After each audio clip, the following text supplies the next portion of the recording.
네, 합참 의장님께 질문 드리겠습니다. 합참 의장님께서는 국군조직법 제9조에 의해서 국방부 장관을 불령에 안에서 보자 하는데 당시 그 계엄사령관은 육군참모총장에게 임명을 했기 때문에 합참 의장님께서 그러면은 계엄사와 관계없이 조치한 것이 있습니까? 예, 저희들이 조치한 것은 북한의 일단 오판을 방지하기 위한 군사 대비태세 강화에 일단 집중을 주었습니다. 그 임무에 집중해서 임무를 수행했다고 말씀드립니다. 네, 그 사항에 보면은 앞서 우리 김병주 의원님께서 말씀하신 경계태세 2급 보호 조치가 있습니다. 조치 뭐 하달한 게 있지 않습니까? 예. 자, 그럼 경계태세 2급 보호 하달이 계엄과 연관이 있습니까? 계엄과 연관성은 없습니다. 계엄과 계엄사령부와 합참지휘 조직은 완전히 개선에 형성이 되어 있지 않습니다.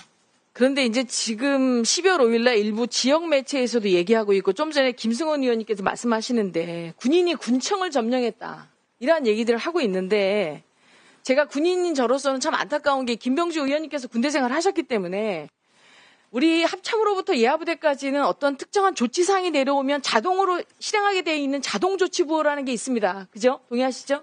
예, 동의합니다. 그중에 경계태세 2급이 발령되면 자동으로 조치되게 되어 있는 게 군경 합동 상황실 준비라는 게 있습니다. 맞죠?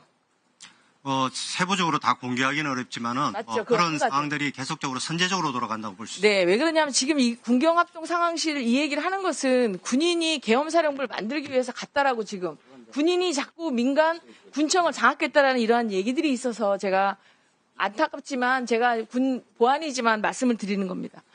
군인이 22사단에서 간 거는 경계태세 2급 발령에 따른 군경 합동 상황실 구성에 대한 자동조치 부호를 위해서 당시에 걸로 간 것으로 알고 있고 그 관련해서 이러한 논란이 많다 보니까 양구군청에서 이거 관련 입장을 냈습니다. 준비된 거 있습니까? 자, 보십시오. 지금 이 비상계엄령 당시 양구군청에서 군인이 왜 출입했느냐. 비상계엄령 당시 군부대시 양구군청에 출입한 사실은 경계태세 2급 발령에 따라서 군경합동 상황실을 운영하기 위해서 준비 차원에서 방문했다. 그래서 무력으로 진압하거나 직원들과 군인들의 안전을 위협할 만한 일들이 전혀 없었다라고 이건 양구군청에서 공지한 사항입니다. 자, 그래서 지금 일부 언론에서 잘못 이야기한 것까지는 이해하지만 군대 생활을 하신 김병주 의원님께서 자동조치부호를 모를 리가 없고 합참에서 자동조치부호 발령을 하기 전에 경계태세 2급 발령을 하면서 한반도의 정전 사태를 감시하도록 되어 있는 유엔사와 연합사회 이 사항을 사전에 협조하고 조치 상황을 통보하지 않았습니까? 예, 일단 사항이 발생되면은 구체적인 사항까지 통보는 안 하지만 자동으로 참모들이 NC라는 개념에 의해서 통보하게 되어 있습니다. 네, 이와 같이 군이 계엄이 발령하면서 대북태세 강화를 대응하기 위해서 한 조치 부호마저 그다음에 그러한 대응마저 지금 외환죄로 다 민주당에서는 주장을 하고 있습니다. 지난 12월 8일 날 국회 기자간담회에서 이재명 대표님께서는 북한의 오물풍선의 원점 타격을 계획했다가 합참의장의 반대에 실행하지 못했다. 만약에 미사일 발사나 폭격기를 사용한 타격밖에 없는데 실행됐다면 외환 유도죄에 해당한다라고 말씀하셨고요. 지난 내란 특검 2차 발의안 안에 보면은 내란 특검법이 해외 분쟁 지역의 파병, 대북 확성기 가동, 대북 전단살포, 무인기 평양 침투, 북한의 오물풍선 타격, NLL 북한 공격 유도 등이 외환 유치죄에 해당한다라고 이렇게 포함시켰는데 의장님께서는 평시 작전 통제권을 갖고 계신데요. 한미 간의 전시를 대비한 작전 계획 5천 단위와 평시에 3천 단위의 국지도발 계획을 갖고 계시죠? 예, 군은 전쟁 계획을 가지고 있는 게 기본 임무입니다. 자, 2010년 이전에도 다른 명칭으로 이 계획이 있었습니다. 2004년 노무현 정부에서도 이름이 북도발 응징 계획이었습니다. 노무현 정부는 2007년 남북 정상회담을 하면서 최초로 남한의 대통령이 도보로 군사분계선을 넘어서 평화 무드 분위기가 있었지만 그래도 북도발 응징 계획이 있었습니다. 그러나 당시에 만들어 놓은 북한 표적이 100개밖에 안 되다 보니까 당시에는 아군의 감시체계와 타격수단의 제한이 많았죠. 그래서 2010년도 천안함 폭침과 연평도 포격 도발을 당했습니다.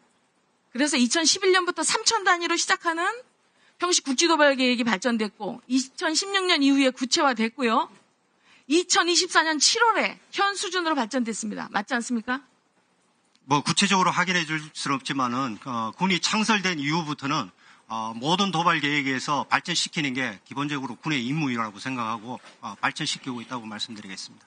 방어를 북한에 대한 공격의 억지를 기본적으로 갖고 있는 저희 군은 그렇지만 상대의 무기체계의 종류, 위협 수준, 수량 등의 직면한 위협의 변화에 따라서 지속적으로 북한에 대한 표적을 발전시키고 이거에 대한 유사시 원점 타격을 할 수 있는 준비를 해왔습니다. 계속. 맞지 않습니까?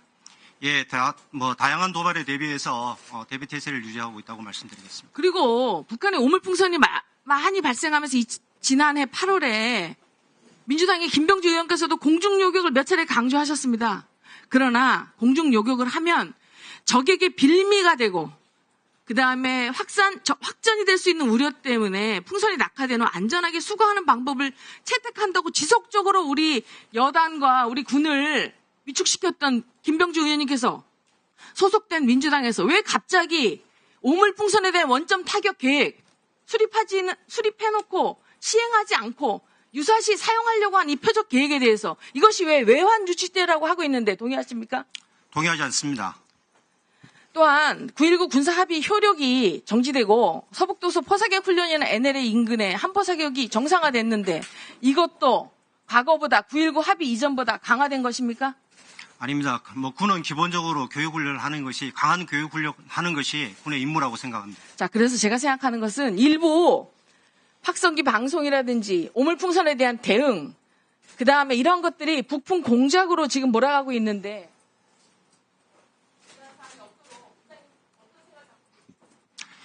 군은 기본적으로 북풍이라든가 외환 유치라는 얘기를 하는데 그렇게 준비하거나 계획하거나 그런 정황을 가지고 있는 것은 절대 없다고 이 자리에서 말씀드립니다. 제 직을 걸고 말씀드립니다.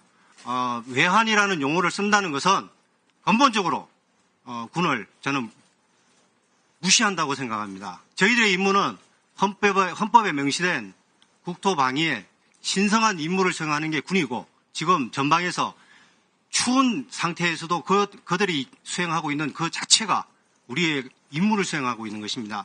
만약에 이런 걸 가지고 북풍이라는 이런 얘기를 쓴다 그러면은 모든 것이 거기에 함몰될 수 있다 이런 생각입니다. 군사작전은 절대로 이렇게 조사나 수사의 개념이 아니라 지휘관의 판단과 결심 영역에 존재해야 된다고 생각합니다. 자꾸 이런 것을 가지고 가져오면은 군이 정치적 중립을 보장받아야 되는 그런 데에서는 저는 굉장히 유감스럽게 생각합니다. 이상입니다. 자, 의장님, 네? 뜻에 진돗개 둘로 군경합동 상황실을 만들 수 있다고 하는데 예? 아니, 통합방위법에 의해서만 할 수 있는 겁니다. 자, 그 사실관계를 좀 확인해 주십시오. 네. 자,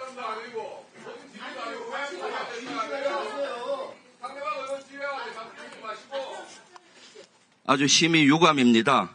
그 국민의힘 강선영 의원이 저의 이름을 들어가면서 마치 외환죄의 부당성을 그거와 연결해서 하는 건데 이것은 아주 심히 유감입니다. 먼저 그 상대당의 의원의 이름을 거론을 자꾸 하는 것은 상도리에도 안 맞고요. 또 내용 자체도 완전히 왜곡입니다. 제대로 알고 나세요. 제가 얘기한 것은 북한의 오물풍선이 넘어올 때 GOP 선상에서 군사분계선 넘어오기 때문에 거기에서 대공하기는 중간에 공중에서 자폭되는 겁니다. 그 타는 북한으로 넘어가지도 않아요. 그리고 사거리 한 2km 내외로 하면은 북한에 넘어가지도 않습니다. 그런 걸로 요격할 수 있는 건 해야 된다. 그래서 다양한 방법을 합참이 강구해라. 속수무책으로 하지 말고 이것을 그 당시 주문한 것이고요. 지금 우리 당에서 요구하는 것은 평양에 무인기를 보내서 전단을 평양에 뿌립니다. 핵심부에. 그럼 예전 같으면 그것도 전단 내용이 김정은을 욕하는 그런 내용이죠. 그럼 당연히 북한 군부에서는 예전에는 우리에게 응분에 도발을 하는 것 해왔습니다. 근데 최근에 북한은 러시아에 파병하고 이러다 보니까 현상 유지하려고 수사적 위협을 한 것이죠.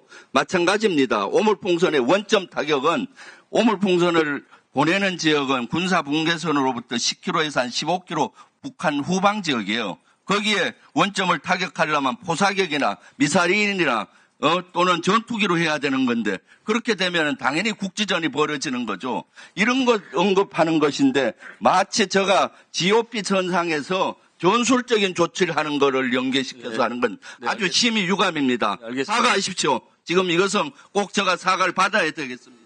네, 의원님들 상호간에 서로 호명을 하거나 지명을 해서 서로 질의응답하는 이런 것은 좀 양당 간에 좀 자제해 주시기 바랍니다. 네, 자, 민홍철 의원님.